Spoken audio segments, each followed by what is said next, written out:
ओम नमो नारायण। मैं महेश कुमार कुशवाहा आप लोगों के लिए आज ले गया हूँ केवड़े का पौधा। जी हाँ, जिससे आप सभी लोग अच्छी तरीके से जानते हैं।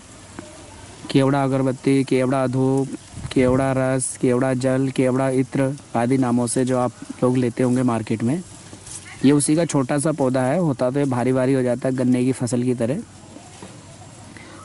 और इसमें जड़ें निकलती हैं, ज़मीन में पकड़ लेती हैं। ऊपर से 2-2-3 फुट हवा में आएंगी और नीचे ज़मीन में चली जाती हैं।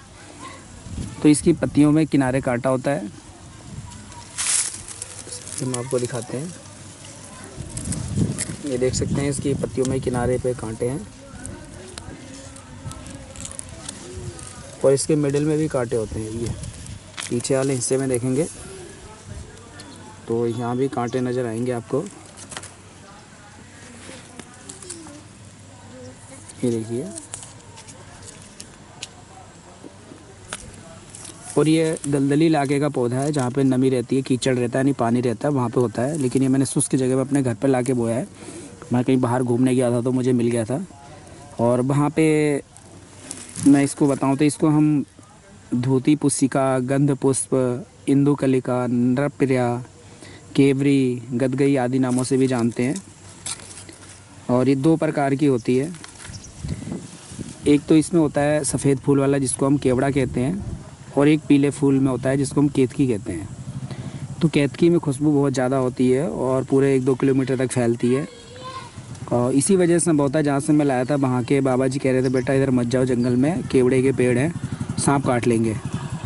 तो मैंने सोचा कि कौन सा केवड़े का पेड़ है, और फिर वहाँ मैं गया उस जंगल में घूमने, और फिर वहाँ से मैं इसकी जड़ लेके आया था। एक छोटी सी टहनी लेके आया था बैग में रख के, और मैंने इसको लगाया। तो आज ये 2 साल बाद इतना बड़ा हुआ है, और इस साल मैं इसको निकाल करके अभी कुछ दिनों बाद इसको मैं नदी किनारे लगाऊंगा दलदल इलाके में, तो वहाँ पे तेज़ी से पनपेगा।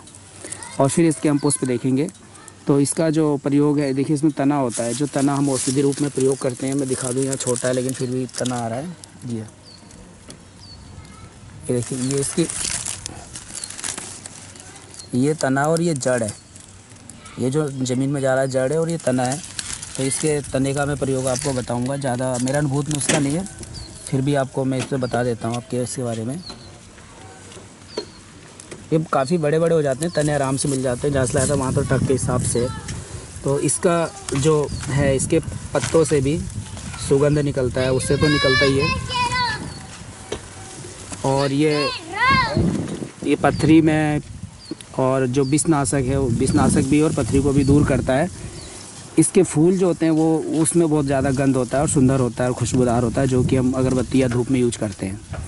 तो इसका मैं एक ही प्रयोग आपको बताऊंगा यहाँ पे रक्त प्रदर या गर्भपात के लिए, कि इसके तने का, जो ये नीचे आपने तना देखा, इसके तने का 5 ग्राम जड़ गाय के दूध में घिसकर या पीस करके सुबह शाम पिलाना है।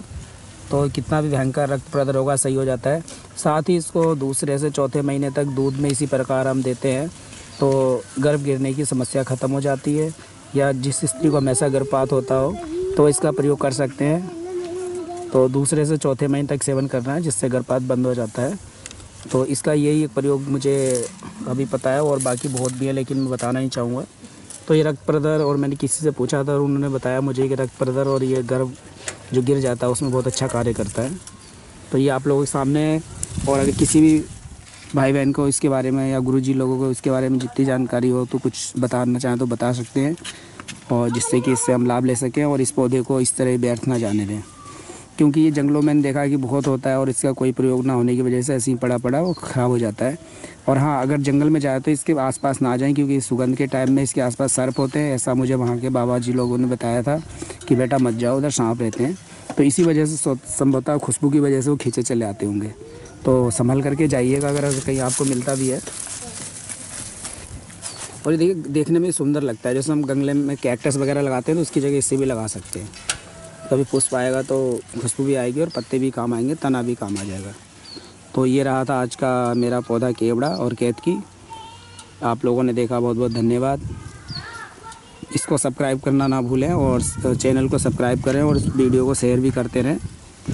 जिससे कि बहुत से लोगों तक ये बात पहुंचे। और दूसरी आप लोगों से एक रिक्वेस्ट है कि जिसने भी जिस मेरे वीडियो से लाभ लिया है, औषधि बना करके या प्रयोग किया, तो वो उसका अनुभव अपना प्रयोग ज़रूर शेयर करें, जिससे कि अन्य लोगों को भी फ़ायदा होगा और ले सकते हैं। तो मेरी ये बहुत बहुत बार बार विनती आप लोगों से कि जो भी आपका अनुभूत नुस्खे हैं उसको ज़रूर शेयर करिएगा रिटर्न के कमेंट के माध्यम से, तो बहुत अच्छा रहेगा। आप लोगों का पुनः धन्यवाद। जय हिंद, जय भारत, जय आयुर्वेद।